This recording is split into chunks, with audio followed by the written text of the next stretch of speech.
I'd like to introduce Shelley McKinley, who's the Vice President of Technology and Corporate Responsibility for Microsoft. Welcome. Hi, thank you very much. I'm glad to be here. It's just a real pleasure for me to be at the Dynamic Spectrum Alliance. This is my very first time here, and it's of course virtual, so I'm disappointed I can't be there in person today.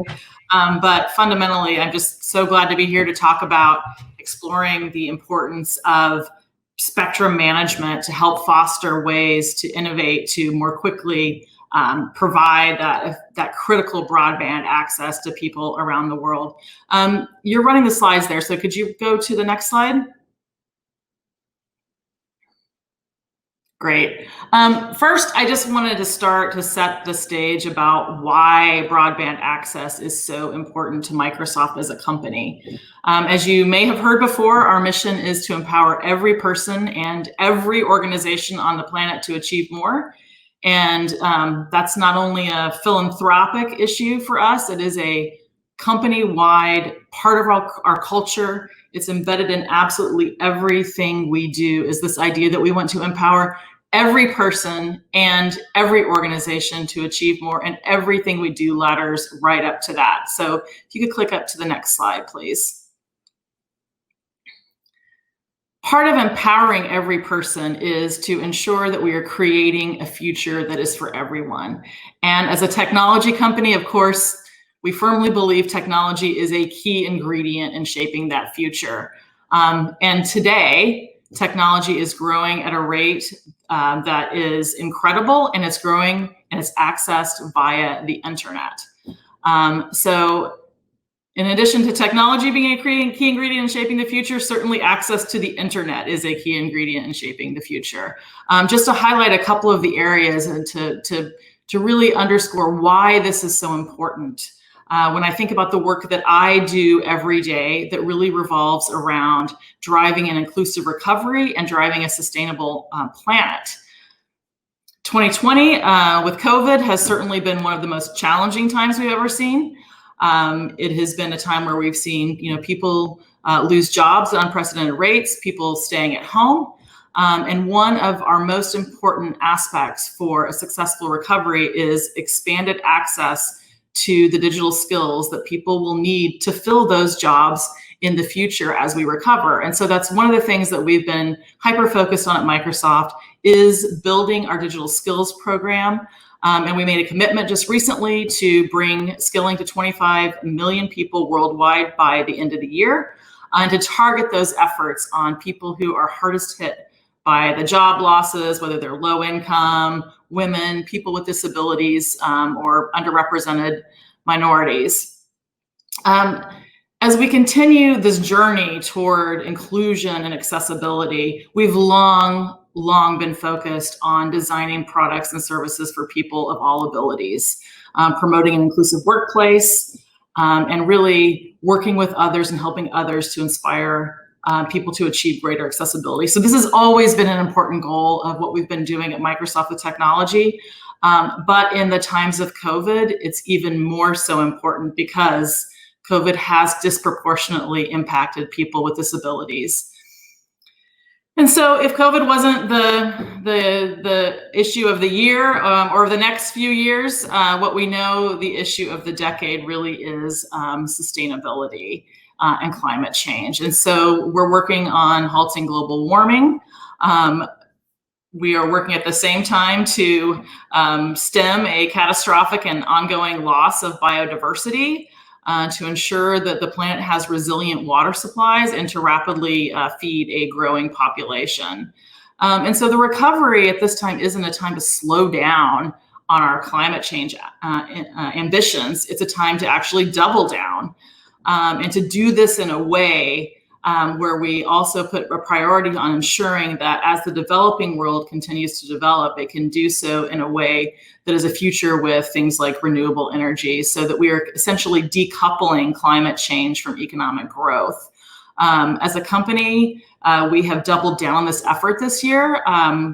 We pledged to be a carbon negative, water positive, zero waste company that is building a planetary computer to help others in their sustainability efforts. And so I mention these things because they're not unrelated to the topic that we're talking about at the Digital Spectrum Alliance, or the Dynamic Spectrum Alliance, which is, as a technology company, our biggest single contribution to this is technology. And that's where connectivity comes directly into play, because technological advances happen today on the cloud. And with internet, you have no access. Without internet, you have no access to cloud. And so that is why it is so critical when we think about solving the world's most pressing challenges, that we are fundamentally and first talking about how do we connect everyone to the internet everywhere. So go on to the next slide, please. But the reality that we see in front of us is that we are very, very far from solving this urgent connectivity gap that we have in the world. If you look at the numbers, which I'm sure a number of the other speakers have talked about today, is that global internet penetration only stands at around 54%, and it's disproportionately spread. 87% in developed countries, and that's primarily in urban areas of developed countries. And that figure drops down to 47% in developing countries and around 19% for the least developed countries. When you look at urban areas versus rural areas in the United States, we have a significant rural broadband gap that looks a lot more like the coverage numbers that you see in developing countries. And so as the pandemic has shown the spotlight on these compounding impacts of the connectivity gap, because it's a time when people are being asked to stay at home. And so it's become painfully clear that virtual connections are not growing at the same rate as our physical disconnection. We are way too far behind when we think about ubiquitous internet access. And what that means is, in all those responsibility topics that I talked about previously, in education, in sustainability, in accessibility, if you don't have access to the internet, you don't have access to those educational opportunities, those job opportunities that are growing online. You don't have access to telehealth. You can't even remotely work at your existing job. And I think very importantly, with no internet connectivity at this time, you also have less of an opportunity to connect with others in any way, which is so important for so many reasons that I already listed, but also for mental health reasons. So as the world progresses in technology, so many more things rely on the internet. So without internet access, there is no cloud access. There's no access to 21st century technology and the opportunities that that provides. So if you could skip to the next slide, please. And that is why connectivity is so important to our mission of empowering people. And that's why we created what you referred to in the beginning is what we call the Airband Initiative.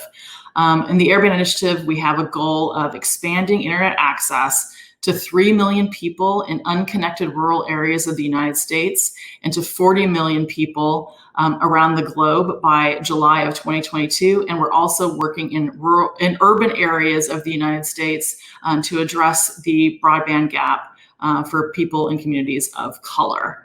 When I say we, I want to be really clear. This is not something that Microsoft can do alone. We work with regulators, internet service providers, civil society around the world to help bring broadband access to communities around the world, at the same time being focused on driving that social and economic change, particularly in the areas that are so important like healthcare, education, small business, and then agriculture, which you think about the IoT applications in agriculture to help really sustain and feed that growing planet. And so we're fundamentally pretty excited about the progress we're making. When you look at the whole internet gap, the piece that we are focused on is one piece of that. And we're excited to work with partners to help us do that, but also to help spark others around the globe to start thinking about these things more holistically and really driving the connectivity. To date, we have reached around 16.7 million people globally. So that's kind of halfway through our progress by 2022. And we have made great progress on the 3 million people that we are trying to connect in the United States.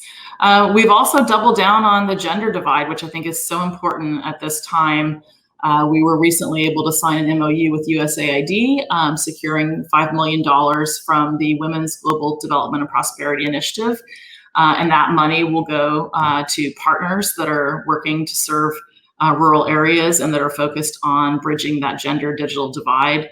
We're also looking to work with the DFC, the Development Finance Corporation, similarly to work on projects globally to help solve the divide. Next slide, please.